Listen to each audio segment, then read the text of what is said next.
예, 이제 하나님의 말씀을 나누는 시간이 되었습니다. 오늘도 여러분과 말씀을 나누게 됨을 진심으로 행복하게 생각합니다. 제가 그동안 설교한 동영상들이 유튜브에 이렇게 저장이 되어 있습니다. 여러분들이 이렇게 검색해 들어오시면 되겠습니다. 지금 지난주에 이어서 오늘도 복음의 방향성에 대해서 말씀을 드리고자 합니다. 우리의 복음에 나타나는 모든 키워드들, 그것들은 다 방향성을 갖고 있고 그것은 운동성을 갖고 있다고 했습니다. 그러므로 그것은 항상 수동적인 것이 아니고 적극적인 것이라고 얘기했습니다. 능동적인 것이라고 얘기했습니다.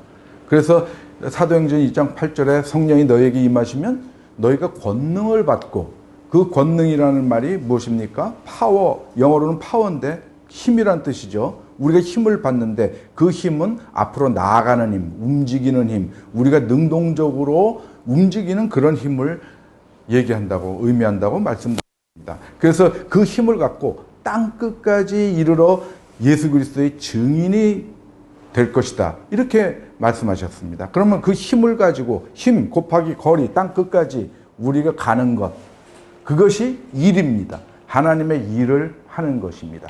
그 일의 내용은 예수 그리스도의 복음, 그리고 부활, 그것을 전하는 것이죠. 예수 그리스도의 복음과 부활, 그리고 예수 그리스도의 삶, 그가 우리에게 보여주신 모범적인 삶, 무엇에 대한 모범이냐? 사랑의 실천. 그것을 우리가 전하는 겁니다. 땅 끝까지. 그것이 하나님의 일인 것입니다. 그래서 복음의 모든 것들은 다 방향성을 갖고 있는데, 지난 시간에는 주로 사랑과 믿음과 소망에 대해서 얘기를 했죠. 이 사랑의 방향은 L자 그래프라고 그랬죠. 뭡니까? 하나님으로부터 와서, 우리에게 와서 우리가 이웃에게 전하는. 그래서 사랑에 속하는 모든 것들, 긍휼, 위로, 용서, 이런 것들이 전부 L자 그래프입니다. 하나님으로부터 출발해서. 왜? 사랑은 하나님께 속한 것이니까. 하나님께 속한다는 것은 하나님께로부터 오는 것이다 라는 것입니다. 그래서 그 개념으로 이렇게 했고, 믿음에 대해서는 운동성을 강조를 했습니다. 믿음은 힘입니다. 우리가 성령을 받고 우리가 권능을 받는 것은, 권능은 무엇이냐? 우리가 믿음입니다. 믿음이 힘이 돼서, 이 믿음이 사랑을 통해서 일을 할 때, 역사할 때, 이것이 움직일 때 일이 되는 것입니다. 그래서 예수님께서 하나님께서 보내신 자를 믿는 것이 하나님의 일이다, 이렇게 얘기를 하고 있습니다. 이 믿음이 정체에 있는 것이 아니고 믿는 것으로, 동사로 움직임을 가졌을 때 그것은 하나님의 일이 되는 것입니다. 그것을 지난 시간에 강조했습니다. 그래서 이 믿음과 사랑과 이것이 다 어떻게 갑니까? 하나님을 향해서 가는 것이죠. 그것이 소망이라고 얘기를 했습니다. 그래서 지난 시간에는 L자 이 방향성을 주로 강조를 했는데, 오늘은 하나님으로부터 오는, 우리에게 오는, 성도에게 오는 그것을 좀 한번 몇 가지를 살펴보도록 하겠습니다. 그것은 무엇이냐? 하나님으로부터 오는 것들은 은혜, 그리고 하나님의 의, 그리고 구원, 또 진리, 이런 것들입니다. 이것은 하나님으로부터 우리에게 옵니다. 우리가 하나님한테 주는 거 아니죠? 하나님의 의, 구원, 진리, 이거는 우리가 이웃에게 줄 수도 없는 겁니다. 순수히 하나님께서 우리에게 주신 것입니다. 그래서 이 방향성, 위에서 아래로 오는 방향성, 거기에 대해서 살펴보도록 하겠습니다. 첫 번째로 은혜. 네 가지 말씀드린다고 그랬죠. 은혜와 하나님의 의와 구원과 진리에 대해서 오늘 말씀드리고자 하는데, 첫 번째 은혜입니다.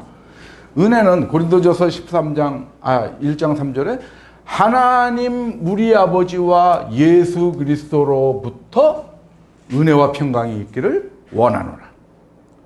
은혜와 평강은 분명히 하나님, 예수 그리스도로부터 오는 것입니다.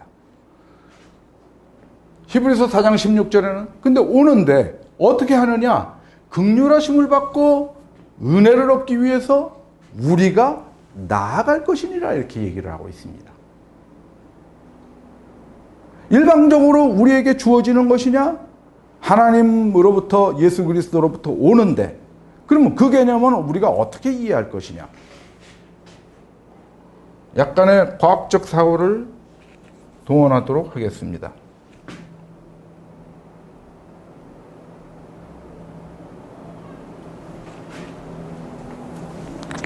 제가 하늘을 말씀드릴 때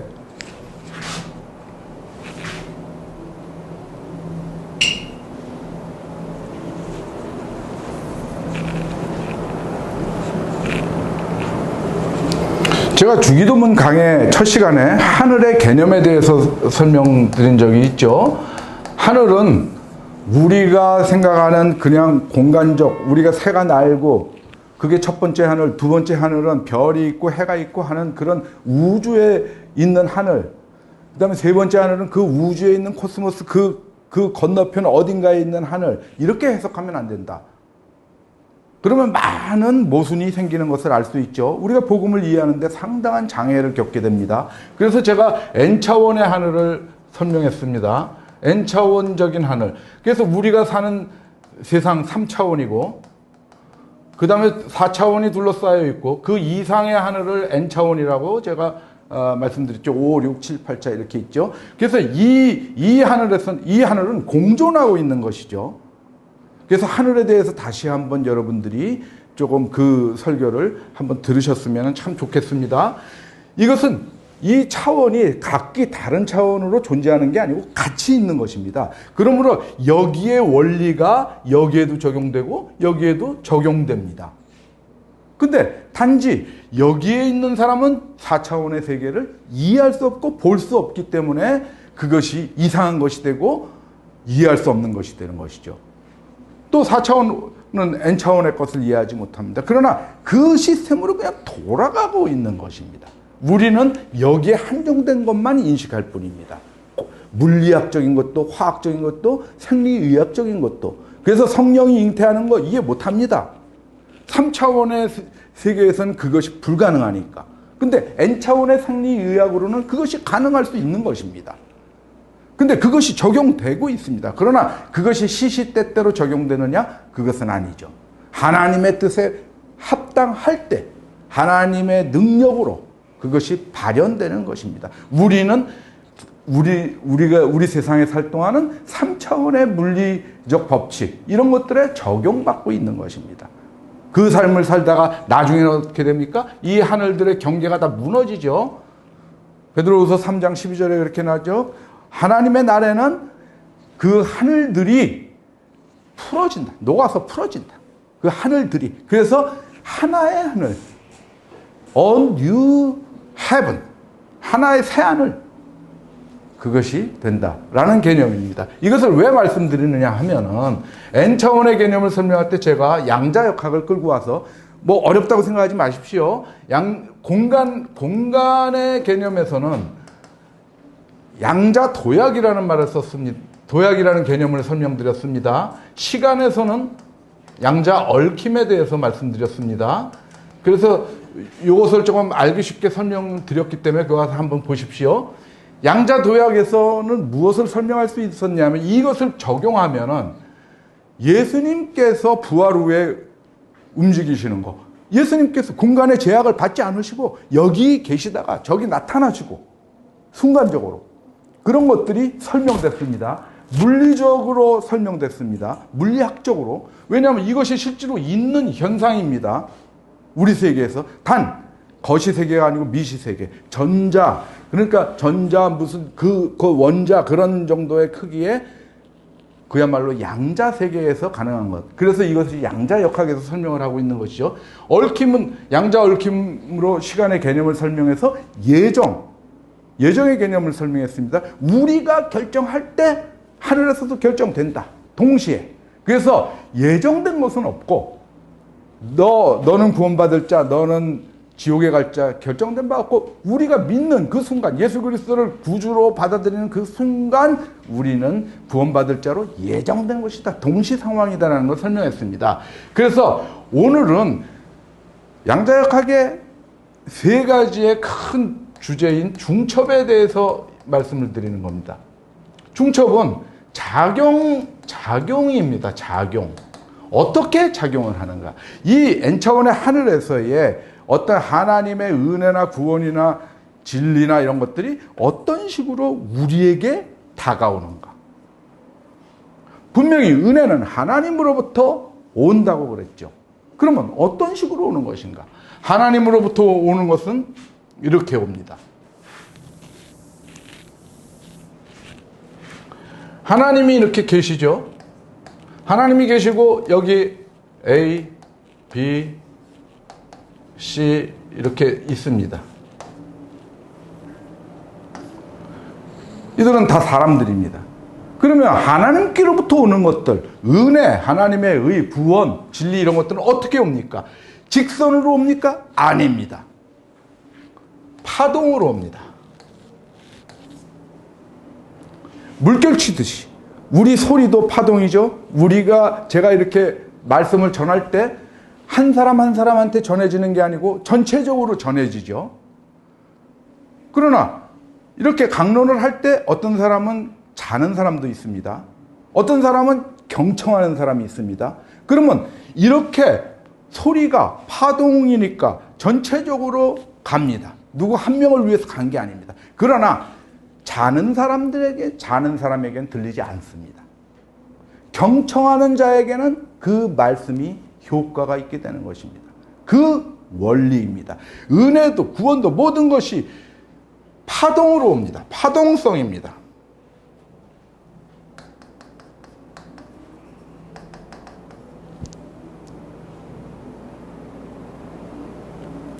그러면은 우리 A가 이 하나님의 은혜를 갈구했습니다. 그래서 이렇게 하나님께로 다가갑니다. 하나님한테 집중합니다. 그러면 이는 은혜를 받고 구원을 받습니다. 그래서 이는 성도가 됩니다. 이 사람들은 받아들이지 못했습니다. 똑같은 은혜 속에 있지만 이 사람들은 은혜를 누리지 못합니다. 똑같은 구원의 시스템에 있지만 그들은 받아들이지 않았기 때문에 구원받을 수 없습니다. 그러므로 우리의 역할이 무엇입니까? 우리의 성도 역할은 이들을 한데 묶어서 같이 가고자 하는 것이 우리 성도의 역할인 것입니다. 이것이 달리 얘기하면은 이렇게 개별적으로 느껴지는 것이 이것이 입자성입니다. 이것이 입자성과 파동성을 동시에 갖고 있다, 전자는. 그래서 그것을 중첩이라고 합니다. 양자중첩.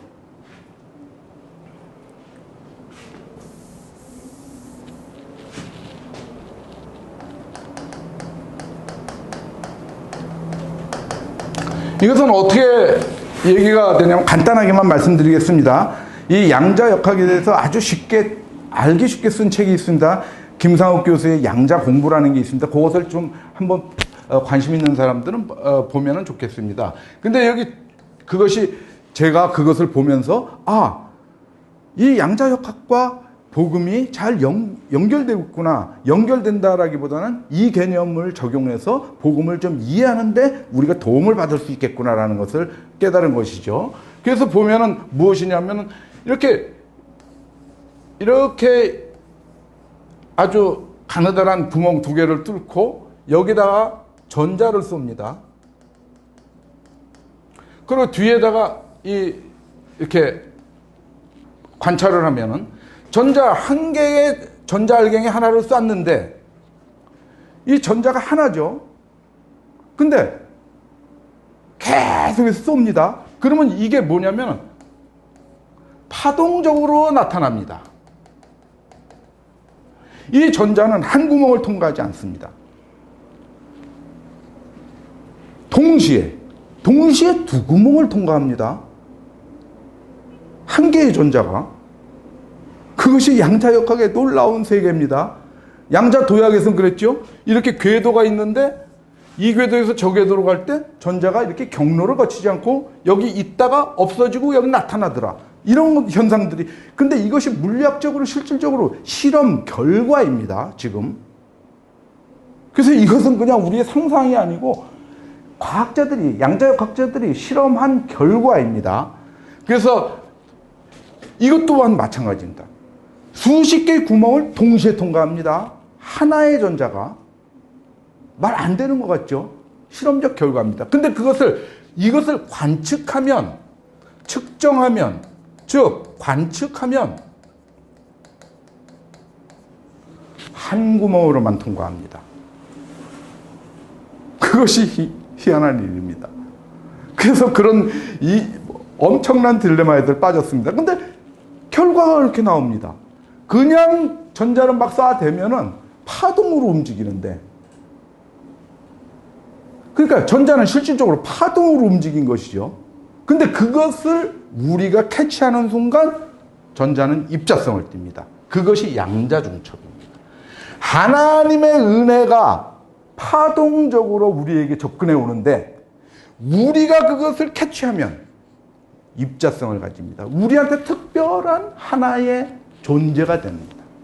하나님께도 내가 특별한 하나의 존재가 되고 하나님이 우리에게 특별한 존재가 됩니다. 그래서 보면은 그 유명한 여러분들이 좋아하시는 세기의 디바 소양이 있죠. 소양이라는 가수, 가수라고 표현하기엔 좀 그렇습니다. 가수하고 어떤 천상계하고 그 사이쯤에 있는 사람으로 느껴지는데, 이 소양이라는 분이 Holy Night, Oh Holy Night 하는 이제 캐롤을 불렀습니다. 근데 거기에서 뭐냐면, 우리 구주 탄생한 밤일세라는 가사가 나옵니다.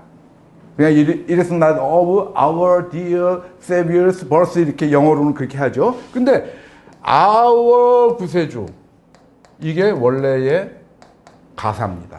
근데 소양은 어떻게 부르고 있느냐 하면 my 구세주라고, my dear Savior 이렇게 얘기를 부르고 있습니다. 그랬더니 그 노래를 들으면서 많은 평론가들이 어떻게 얘기를 했냐면 소양이 가사를 바꿨다. 우리의 구세주인데 나의 구세주라고 부른다. 그렇기 때문에 더욱더 절절한 감동이 들어가 있고 더욱더 그 감동 속에서 아름다움이 느껴진다. 진정성이 더 느껴진다. 왜? 소양은 이것을 아워 구세주를 마이 구세주, 파동적으로 인류 전체를 위해서 구원하시려 오신 예수 그리스도를 나의 구세주로 받아들였던 겁니다. 그러므로 더욱 더 절실하고 절절한 감정을 그 노래에 담아낼 수 있었던 것입니다. 김춘수의 꽃이라는 시가 있죠.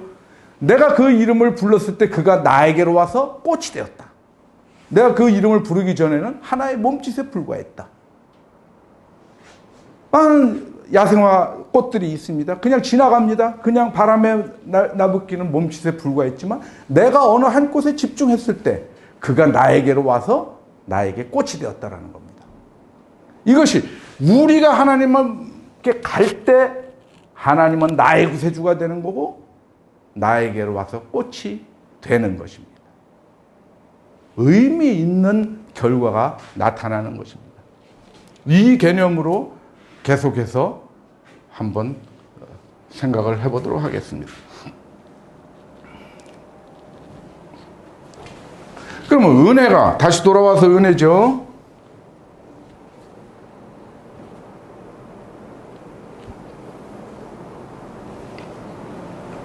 은혜와 평강이 있는데 히브리서 4장 16절에 우리는 긍휼하심을 받고 은혜를 얻기 위해서 어떻게 해요? 은혜의 보좌 앞에 담대히 나아갈 것이니라. 지금 말씀드린 바와 같습니다. 긍휼하심과 은혜는 동일하게 주어집니다. 그래서 어떻게 얘기합니까? 마태복음 5장 45절에서는 하나님께서는 해를 선인과 악인에게 비추시고 비를 의로운 자나 불의한 자에게 내려주신다.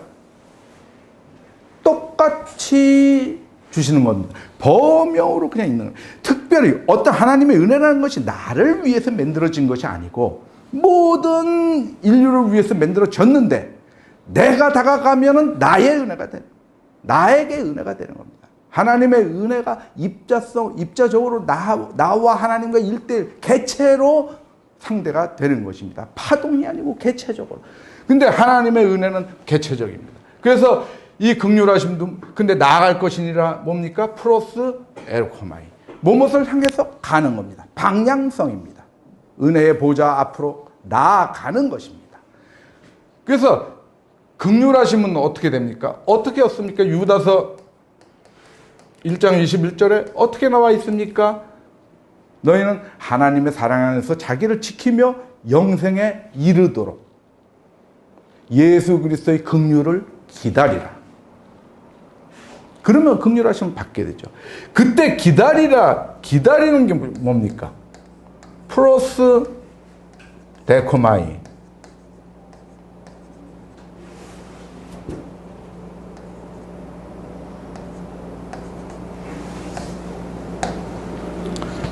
프로스 데코마입니다. 프로스 에르코마이. 무엇을 향해서 가는 겁니다. 이것은 뭐냐면 무엇을 향해서 기다리는 겁니다. 그냥 막연히 기다리는 게 아니고 긍휼하심을 얻는데 어떻게 하느냐? 그것을 예수 그리스도의 긍휼을 기다리는데 향해 나아가는 것입니다. 적극적 기다림입니다. 이것은 무엇을 향하다. 이것은 얻다, 취하다, 영접하다 이겁니다. 나가서 영접하는 겁니다. 아까 제가 그 계열을 양자 중첩을 파동성과 입작성을 얘기할 때 우리에게 하나님께로부터 오지만 우리가 그것을 취하러 나아가는 것입니다. 그래서 긍휼도 은혜도 우리가 나아가야 됩니다. 방향성을 갖고 있고 능동성을 갖고 있습니다. 적극적인 행위가 필요한 것입니다. 하나님의 의를 보겠습니다. 하나님의 의란 무엇입니까? 하나님에 대한 의는 로마서 16장 1장에서 말씀하신 것과 3장을 우리가 비교해 보면 하나님의 의가 이런 거구나라고 알 수 있겠죠. 여기는 하나님의 의의 공정성을 얘기하고 있습니다. 의는 뭐냐면 이건 영어로 righteousness죠. 의로움입니다. 그냥 보통 우리가 정의란 무엇인가 할 때 정의는 보통 justice를 쓰죠. 그것은 딱 정해진 어떤 골격을 가진 것들이고 righteousness는 right, 오른쪽 방향, 옳은 방향으로부터 출발한 의입니다. 방향성을 갖고 있는 것입니다. 하나님의 의조차도 어떤 방향성을 갖고 움직임을 가지고 있는 것이죠. 거기서 모든 자에게 미치는 하나님의 의라고 나옵니다. 모든 믿는 자에게. 아까 말씀드렸죠? 이렇게 하나님이 있으면 모든 믿는 자에게. 그러면 A, B, C가 있는데 A와 B가 믿었다. 그러면 이것은 뭡니까? 다 미치고 있는데 A와 B가 하나님께 다가가는 거죠. 하나님께로 나아가는 거죠. 그럼 믿는 자가 A, B면은 그에게 작용하는 것입니다. 무슨 말씀인지 이해가 되시겠죠? 하나님의 의가 다 공평하게 적용이 되는데, 그래서 하나님의 의는 차별이 없다. 유대인이나 헬라인이나 모든 사람에게 차별이 없는데 믿는 자에게 미친다. 믿는 자가 그것을 의식한다. 믿는 자가 불러서 그에게 꽃이 된다 라는 겁니다. 꽃이 있는데, 쫙 있는데 그 이름을 부르지 않은 자에게는 하나의 몸짓에 지나지 않고 그 이름을 불렀을 때, 구체성을 띄었을 때, 다가갔을 때 그것이 나에게로 와서 꽃이 되는 것입니다. 그래서 여기서 보면은 모든 믿는 자에게 미치는 하나님의 의다. 1장에서는 뭐라고 얘기합니까? 모든 믿는 자에게 어떻게 미치는 하나님의 의인데 모든 믿는 자에게 구원을 주시는 하나님의 능력. 이것이 하나님의 의라는 겁니다. 복음에 이것을 우리에게 주시고 계시는데 이 복음에는 하나님의 의가 나타난다. 이것과 이거를 비교를 해보면 하나님의 의는 무엇이라고 볼 수 있습니까? 모든 믿는 자에게 구원을 주시는 하나님의 능력. 이 하나님의 능력은 무엇입니까? 그냥 보편적으로 하나님의 능력이 발휘되고 있습니다. 그것을 다가가는 자가 그것을 얻는 것입니다. 구원을 보겠습니다. 하나님이 그 아들을 세상에 보내신 것은 심판하려고 그런 게 아니고 구원을 받게 합니다. 요 바로 전절이 뭐죠? 하나님이 세상을 이처럼 사랑하사죠. 독생자를 주셨으니 이는 그를 믿는 자마다, 그를 영접하는 자마다 멸망하지 않고 영생을 얻게 하려 하십니다. 그것입니다. 이 구원은 그렇게 주어지는 것입니다. 그래서 하나님의 지혜에 있어서는 이 세상에 전도에 미련한 것으로 믿는 자들을 구원하시기를 기뻐하셨도다. 이 전도가 방향성이죠. 전도에 대해서는 다음 시간에 또 하도록 하겠는데, 여기 재밌는 게 전도에 미련한 것이라고 그랬죠. 전도에 미련한 것. 전도가 미련한 겁니까? 전도에 미련한 것? 그냥 뭐라 그럴까요? 우회적으로 말씀하고 있는 겁니다. 바울이. 왜냐하면은 그 다음 절에 보면은 유대인에게는 이 전도가, 우리의 복음이 유대인에게는 거리끼는 것이요 헬라인에게는 미련한 것이다. 그것을 얘기하고, 우리가 얘기하는 것이 미련한 짓처럼 보인다라는 겁니다. 전도 그 자체가 미련한 것이 아니고. 그래서 성경을 딱 한 구절만 보면 이해가 안 되는데 23절까지 보시면은 그것이 충분히 이해가 되죠. 그 방향성에 해당하는데, 히브리서 7장 25절에 보면은 그러므로 자기를 힘입어 하나님께 나아가는 자들을, 계속해서 하나님께 나아가는 자들을 온전히 구원하신다는 겁니다. 하나님께 나아가는 자를. 그래서 보면은 어떻게 됩니까? 요한복음에 보면은 어떻게 오셨기 때문에 그렇습니까? 요한복음 1장 9절에 보면은 어떻게 나옵니까?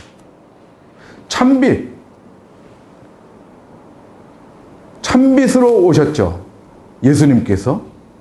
그래서 각 사람에게 비추는 빛이, 참빛 곧 세상에 와서 각 사람에게 비추는 빛이 있었나니, 빛으로 오셨습니다.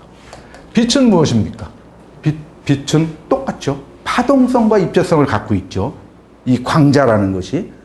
그것은 물리학에서 여실히 증명된 바죠. 그건 아인슈타인도 인정한 거죠. 그래서 광량자라고 하기도 하는데, 이것이 뭐냐면은 파동성을 갖고 있습니다. 이렇게 오신 것입니다. 이렇게. 근데 여기에 대해서 이렇게 오셨는데, 세상이 그로 말미암아 지음바되었으나 세상이 그를 알지 못했고 자기 땅에 오셨는데 자기 백성이 영접하지 않았다. 이겁니다. 영접하지 않았다는 겁니다. 많은 사람들이. 그런데 영접하는 자, 곧 그 이름을 믿는 자들에게는 하나님의 자녀가 되는 권세를 주셨다는 겁니다. 빛으로 와서 자기 땅에 계셨는데 그것을 모르는 자, 귓등으로 흘려듣지 않는 자, 흘려버리는 자에게는 소용이 없었고, 이 빛이 그를 영접하는 자, 곧 그 이름을 믿는 자들에게는 하나님의 자녀가 되는 권세를 주셨다. 이겁니다. 그래서 계속해서 파동성과 입자성을 우리가 생각을 해야 됩니다. 우리의 적극적 행위가 없으면 다 소용없습니다. 그냥 우리가 가만히 앉아 있는데 너 찍어서 하나님께서 구원하시는 게 아닙니다. 그것은 하나님의 의의 불공정성의 아주 극한이죠. 불공정의 극한입니다. 그것은 하나님의 의는 절대로 불공정하지 않습니다. 동일하게 주어진 겁니다. 동일하게. 예정 없습니다. 찍어서 누구 구원시키는 거 없습니다. 나만 특별히 사랑하셔서 없습니다. 다 사랑하시는데 내가 그것을 느낄 때 하나님이 나를 사랑하시는 거고, 그런 겁니다. 그래서 구원조차도 하나님께 나아가야 되는 겁니다. 하나님께 나아가서 구원을 받는 것입니다. 진리는 어떻게 됩니까? 말씀이 육신이 되어 우리 가운데 거하심에 우리가 그의 영광을 보니 하나님의 독생자의 영광이요 은혜와 진리가 충만하더라. 은혜와 진리가 온 세상을 덮고 있습니다. 은혜와 진리가 충만합니다. 그런데 그 충만한 세상에 충만한 은혜와 진리는 어떻게 우리 것이 됩니까? 모든 사람이 구원을 받으며 진리를 아는 데에 이르기를 원하시느니라. 그 충만한 은혜와 진리한테 우리가 다가가기를 원하시는 것입니다. 그래서 하나님께 나아가는 자가 구원에 이를 수 있는 것입니다. 이 오늘의 방향성 운동성에서는 그 우리의 적극성, 하나님으로부터 오는데, 하나님으로부터 오는 모든 것인데 우리가 적극성을 가지고 하나님께 가야 된다. 이 방향성입니다. 이 하나님으로 오는 방향성은 파동적이고, 우리가 하나님을 영접하는 것은 입자성입니다. 부채성입니다. 나의 구세주여. 소양이 노래한 것처럼. 이것은 our 구세주, 우리의 구세주인데 전체적으로 적용되는 예수 그리스도의 구세주. 근데 나는 그분이 나의 구세주다 하고 느껴야 되는 것입니다. 그래서 오늘 말씀은 전부 이것입니다. 은혜와 하나님의 의와 구원과 진리가 다 같은 성격을 갖고 있는 것입니다. 하나님은 전체적으로 주신다. 우리가 능동적으로 가야 된다. 그래서 오늘의 주제는 그거고, 요한복음 1장 17절을 보면 율법은 모세로 말미암아 주어진 것이요 은혜와 진리는 예수 그리스도로 말미암아 온 것이라. 은혜와 진리의 방향성을 얘기하고 있습니다. 하나님으로부터 와서 예수 그리스도를 통과해서 우리에게 온 겁니다. 예수 그리스도로 말미암아. 이거 through죠. 영어로. 헬라어로 디아. 무엇을 통과하는 것입니다. 예수 그리스도를 통과해서 우리에게 오는 것입니다. 율법은 무엇입니까? 율법은 우리를 정죄합니다. 또 우리를 구속합니다. 은혜와 진리는 무엇입니까? 은혜와 진리는 해방시킵니다. 해방시키고 정죄하지 않습니다. 어느 때? 예수 그리스도 안에 있을 때. 로마서 8장 1절에 보면은 그리스도 예수 안에 있는 자에게는 정죄함이 없나니. 정죄함이 없다라는 겁니다.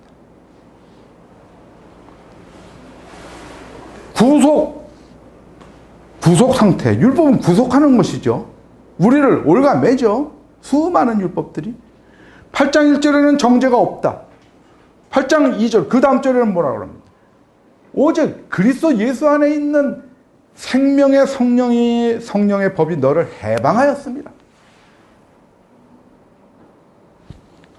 해방을 가져다 주는 겁니다. 은혜와 진리. 왜 그렇습니까? 이 진리는 자유롭게 하는 힘을 가지고 있는 것이죠. 자유롭게 하는 힘을 가지고 있습니다. 여기서 뭐냐면은 자유를 얻게 되죠. 해방됐으니까, 정죄함이 없으니까. 이것이 이제 그 9절까지는 적지 않겠습니다. 진리는 뭐라고 얘기합니까? 요한복음 8장 31절에서 32절에 어떻게 나옵니까? 내 말이 너희 안에 거하면 너희가 참으로 내 제자가 되고 진리를 알게 될지니 진리가 너희를 자유롭게 하리라. 그러므로 예수 그리스도께서 말씀하신 모든 진리, 그 복음은 생명의 성령의 법이 되는 것입니다. 생명의 성령의 법이 죄와 사망의 법에서 너를 해방하였습니다. 그런데 그 진리를 어떻게 됩니까? 우리는 가서 쟁취해야 됩니다. 그 진리가 저절로 우리에게 오는 것이 아니고 우리가 가서 진리에 이르기를, 진리를 아는 내 이르기를 하나님께서 원하시는 그 진리한테 우리가 다가가는 겁니다. 우리가 노력해야 됩니다. 예수 그리스도의 진리를 우리가 깨우치기 위해서 노력해야 됩니다. 그래야 그 진리로 인해서 우리가 죄와 사망의 법으로 썩어짐의 종로로 산 데서 벗어나서 해방돼서 로마서 8장 21절이죠. 영광의 자유에 이르게 된다. 그것이 무엇입니까? 우리가 바라는 것입니다. 우리의 소망입니다. 그 바라는 것은 하고 출발하죠. 로마서 8장 21절에 바라는 것은 썩어짐의 종로로 돼서 해방돼서 영광의 자유에 이르는 것이다. 어떻게? 그리스도 예수 안에 있는 삶을 삶으로 그 안에 있는 생명의 성령의 법이 죄와 사망의 법에서 우리를 해방시켜 주심으로. 그러면 우리가 그런 자유로운 상태에서 자유의 율법대로 우리가 말도 하고 행동도 하게 되는 겁니다. 야고보서 2장 12절에 그렇게 나오고 있습니다. 그럼 그것이 무엇이냐? 최고의 법. 야고보서 2장 8절에 나오는 내 이웃을 내 자신과 같이 사랑하라. 그것이 최고의 법입니다. 그것을 수행하면서 사는 것입니다. 그러면은 그것이 자유율법이고 생명의 성령의 법이고 그것이 우리를 영광의 자유에 이르게 하는 것입니다. 그것이 어떻게 가능하죠? 방금 말씀드렸죠. 최고의 법을 지키는 것입니다. 내 이웃을 내 자신과 같이 사랑하라. 그렇게 되면 그것이 예수 그리스도 안에 있는 삶이 되므로. 그래서 우리가 최종적으로 우리가 진리 속에 있게 되고 따라서 우리가 정죄받지 않고 구속받지 않고 율법으로부터 자유로워지고 죄와 사망으로부터 자유로워지고 그런 삶을 살게 되는 것입니다. 어떻게 하면? 하나님께서 우리에게 모든 인류에게 주신 은혜 사역의 시스템 속에서 우리가 그것을 하나님께 다가감으로 은혜를 얻기 위해서 은혜 보좌 앞으로 감으로 구원을 얻기 위해서 감으로 진리를 알기 위해서 진리를 향해서 감으로 우리에게 얻어지는 것이고 그것이 우리에게 특별한 의미를 갖는 것이 됩니다. 안 그러면 우리의 노력이 없으면 그것이 다 무의미합니다. 하나의 몸짓에 불과합니다. 우리가 구체적으로 이름을 부르면서 나갈 때 그가 내게 다가와서 나에게로 와서 꽃이 된다. 김춘수의 꽃이라는 시처럼 그렇게 합니다. 이 일반 은혜가 우리의 구세주를 소양이 나의 구세주여라고 절절하게 부를 때 우리의 구세주가 됩니다. 우리는 이렇게 하나님을 향해 가는 삶, 그 삶을 살아나가도록 늘 노력해야 됩니다. 그리고 이렇게 기도해야 됩니다. 하나님 아버지, 내가 하나님께로 날마다 더 가까이 갈 수 있도록 나를 인도해 주시고 도와주시옵소서. 나에게 힘을 주시고 그 길로 나를 동행해 주시옵소서. 예수 그리스도 이름으로 기도합니다. 아멘. 이렇게 기도합시다. 오늘 말씀은 이것으로 마치겠습니다. 경청해 주신 여러분 감사합니다.